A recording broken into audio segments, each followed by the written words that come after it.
या जयाला किती पैसे मिळणार आहेत या वाढीचे? कोणास ठाऊक, मी काही विचारलं नाही हो, आणि विचारणारही नाही. मी विचारलेलं नाही आहे. मग म्हटलं डील झालं की पार्टी मागायची त्याच्याकडे जंगी. एकट्यालाच? आम्हाला नाही वाटतं मग पार्टी. तुमची पार्टी वेगळी, आमची वेगळी. शरद, तुझ्या डोक्यात दुसरा कुठलाही विचार येत नाही का रे? सारखं आपलं तेच एक. शरद, अरे तुझी सगळी हुशारी. त्या हुशारीनं सगळी वाट लावली. नको त्या गोष्टीचा नको तो विचार करतो, नको तेवढा विचार करतो मी. वा, दिवे गेली. हा जो अंधार झालाय ना, तसा अंधार होतो. ढसा ढसा दारू घशात ओतली ना की काळोख होतो सगळा, काही दिसत नाही. तो सदानंद, चित्रा, तू,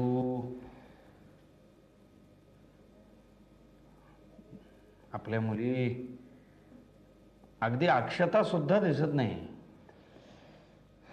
मला काही हे सगळं पटत नाही आणि पटणं शक्यही नाही. थांब, मी बघते चिमणी नाही तर कंदील आहे का. थांब ना तू इथेच, जाऊ नकोस, धडपडशील कुठेतरी. आले मी.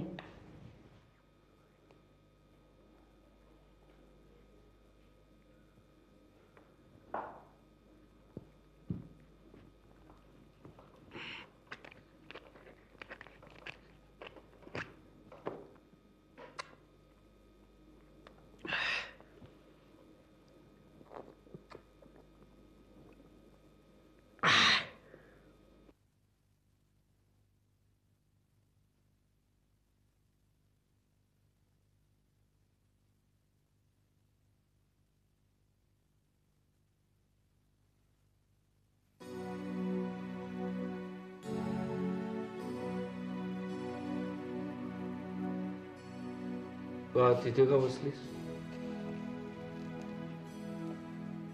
शरद, तुला माहिती आहे किती वेळ मी तेच तेच सांगू. शरद, मला तुझे दारू पिणं सहन नाही रे होत. परवा तू मीटिंगला सुद्धा पिऊन गेलास तेव्हापासून ज्ञानवर्धिनीमध्ये जाणंच बंद करून टाकलेस. सतत आपलं घरात, सतत डोक्यात दारूचा विषय, हातात दारूचा ग्लास. शरद, मला नाही सहन होत तुझी अवस्था. तुझी तरी तुला अवस्था ही आवडते का रे? सहन होतंय सगळं तुला? सांग ना. काहीही उद्योग नसल्यासारखं तू आपलं. करेक्ट आहे. आयुष्यात जे केलं त्याचंच फळ बघतोय.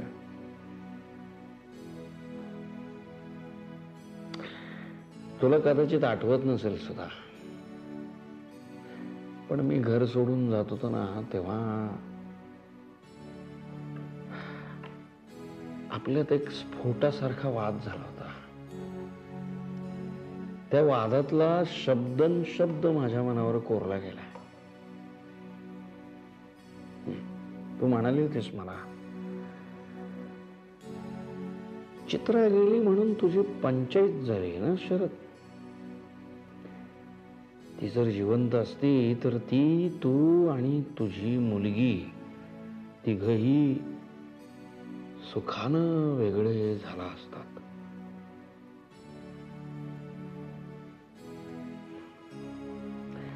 त्यावेळी तू जे म्हणालीस ते कदाचित खरं असेल. आता ते पूर्णपणे चूक ठरलंय.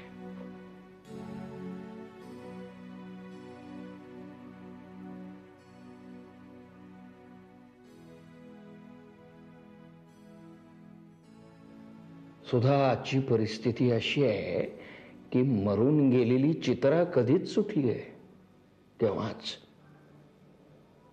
पण मी मात्र रोज मरतोय, मरण यातना भोगतोय. मान्य आहे. चिंगीला 20 वर्ष वाढवताना तू खस्ता खाल्ले असते, मान्य आहे. पण माझ्या शुद्धीतल्या, शहाणपणातल्या किंवा हुशारीच्या क्षणी माझ्या मनाला सारखा एकच प्रश्न डिवचत असतो. ही अक्षता कुणाची मुलगी? चित्रा जिवंत असती तर तिनं कदाचित सांगितलं असतं.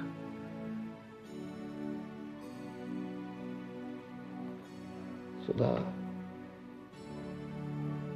ती मेली, ती चित्रा मेली नव्हती, मी मेलो होतो.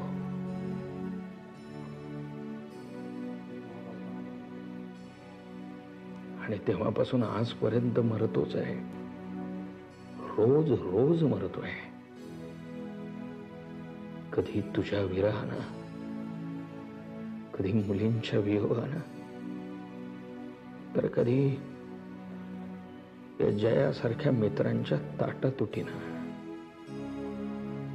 तर कधी चित्राच्या आठवणीनं. आणि आता अक्षताच्या काळजीनं. आणि या क्षणी संशयानं मरतोय.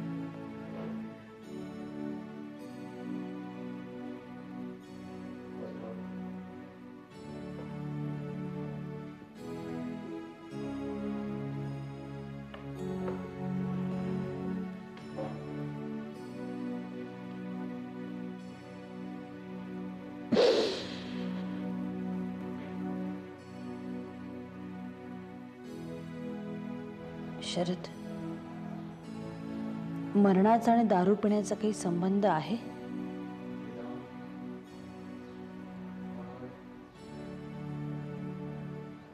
संबंध काही नाही, काही नाही.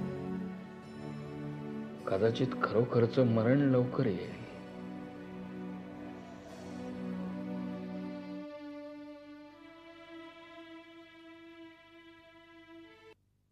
मुलं वाटेत तहान ताण करायला लागली. मग मी कोल्ड्रिंकच्या स्टॉलवर गेलो होतो. तिकडे एसटीडी बूथ होता म्हणून फोन करून टाकला घरी. बरं, रॉनी होता ना घरात? नाही नाही, रॉनी नव्हता. विश्वनाथने उचलला फोन. विश्वनाथ? तो कसं काय? हा, अक्का आली असेल ना यात्रेहून. कशी अक्का? बरी आहे ना? अरे मजेत. आठवण काढत होती तुमची. सुधा, बघते मी.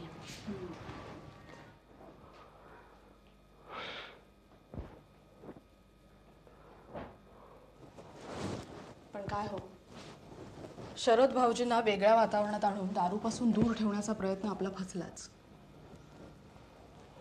हो, असंच म्हणायला पाहिजे.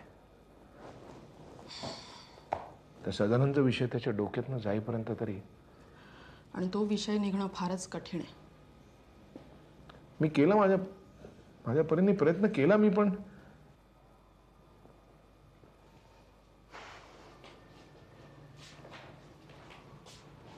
काही नाही, झोपेतच बडबडत होता.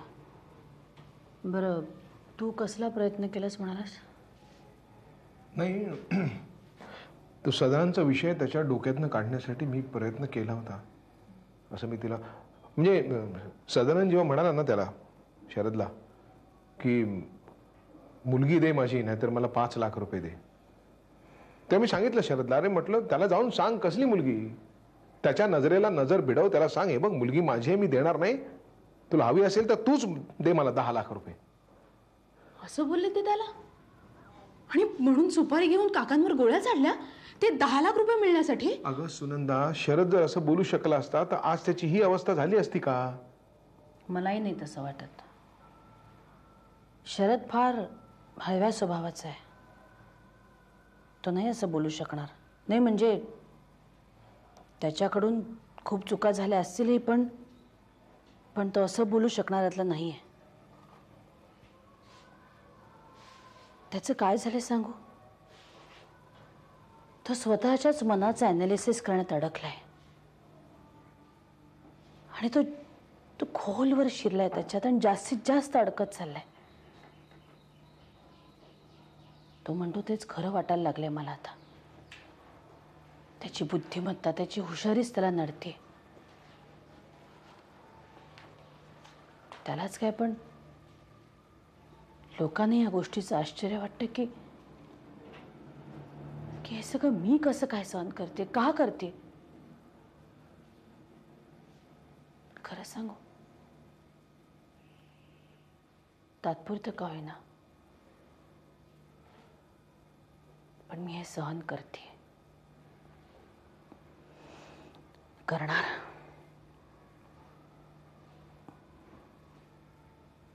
कारण शरद एवढाच, माझाही जीव त्या अक्षतात गुंतलाय.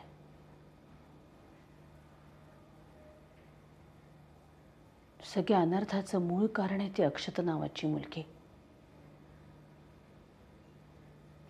ती त्याची आहे की नाही ते मला माहित नाही, पण ती माझी आहे हे मला निश्चित ठाऊक आहे.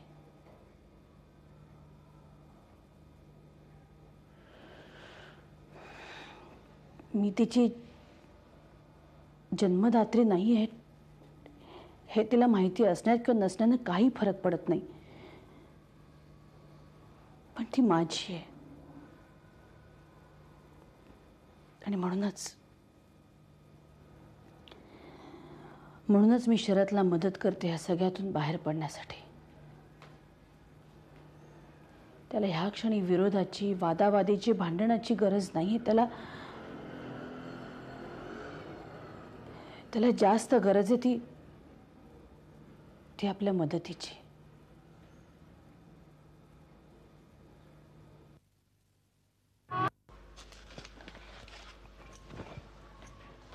हे काका, काय? आपण आणखी 2 दिवस राहूया ना इकडे. नाही 2 दिवस काय, आपण चांगले 5 दिवस. हा, 5 कसले 6 दिवस राहिलो पण आता पुरे. काका आणखी 2 दिवस राहूया. नको. ए आई, तू तरी सांग ना काकाला. काय सांगू, आणखी राहूया ना आपण. आणखीन राहूया काय, तिकडे अक्का बिचारी एकटी वाट बघते आपली. चल चल चल तयारी कर. ए काय ग, ए जया, तुझ्या वाढीचं डील झालं का रे? अरे फायनलच झालाय, फक्त सह्या व्हायच्या. मी दत्तू सगळे पेपर आणणारे मुंबईला, मग देसाई म्हणाले आम्ही मुंबईलाच येतो. सह्या व्हायच्यात मुंबईला, बाकी सगळं झालं. चला निघूया. बाबा तुम्ही तरी सांगा ना काकाला, आपण राहूया ना आणखी 2 दिवस. खरं सांगू का, आपण आणखीन 2 दिवस इथे राहूया. पुन्हा येणं होणार नाही इथं. या गावाशी, या वास्तूशी, या वास्तूत राहिलेल्या आपल्या अण्णांशी आपला संबंध तुटणार कायमचा. ये इकडे ये, बस.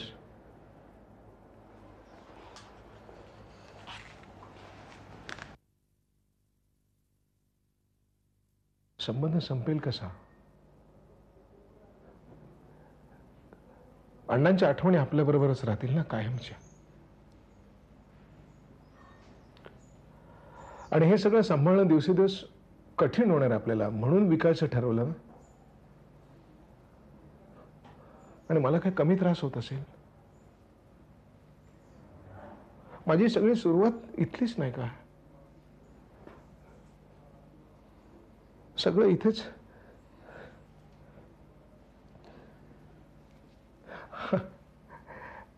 आणि काय माहितीये का,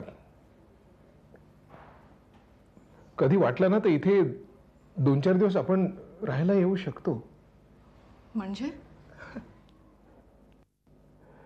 मी आधी म्हटलं ना मला घर नाही विकायचं, तर देसाई म्हणाले की घरासकट वाडी विकलीत तर चांगली किंमत येईल. त्याच्यावर मी काहीच बोललो नाही. तर ते म्हणाले की सगळं मला विकलत म्हणून संबंध संपला असं समजू नका. कधी वाटलं तर हक्काने 2-4 दिवस इथे राहायला या. खरंच? तरी काही नाही बोललो, मी गप्पच राहिलो. तर म्हणाले नुसतं तोंडाने नाही सांगत आहे, आपल्या डीलमध्ये तसं लेखी करून घेऊ. कधी येऊ शकता तुम्ही राहायला. भला माणूस नाही? हे बरं झालं नाही. वर्षाला कधी आठवण झाली तर तिला इथे येता येईल नाही. हो, पण आहेत कुठे बाईसाहेब? ती मागेच वाडीत बसली आहेत झाडापाशी.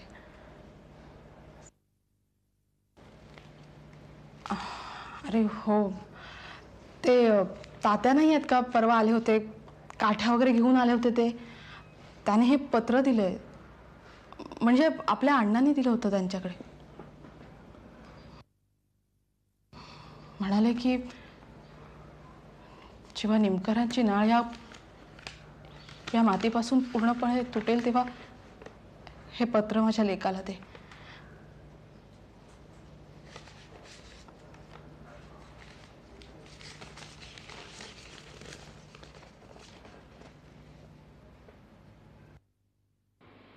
चिरंजीव विजय यास अनेक आशीर्वाद. पण दुर्दैवानं तसं घडणार नव्हतं. या मातीशी निमकरांचं असलेलं नातं आज तू कायमचा तोडून निघालायस. पण त्यासाठी मी तुला नाही बोलावत. तू अपराधी वाटून घेऊ नकोस. मुंबईचं पाणी प्यायलेला माणूस तिथलाच होऊन जातो, हा त्या मातीचा गुण की दोष न कळे. पण इथला माणूस मात्र तुटतोच. पण निमकरांचं एक तरी मूळ या मातीत खोलवर घट्ट रुजलेलं राहावं म्हणून मी आपल्या वाडीत मधोमध एक आंबा लावलाय माझ्या नावाचा. उद्या अण्णा निमकरांचा वंश या मातीतून उठून जाईल, पण त्या झाडाच्या रूपानं अण्णा निमकर इथंच उभा राहील, वाडीवर सावली धरून.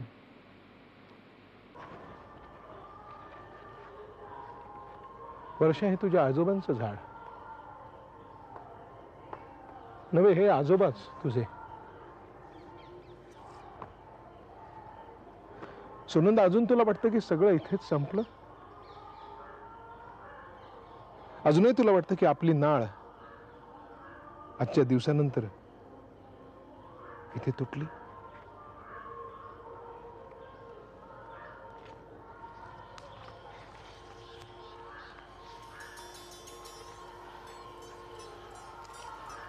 A great man, visionary. आपण का विकली ही वाडी बाबा?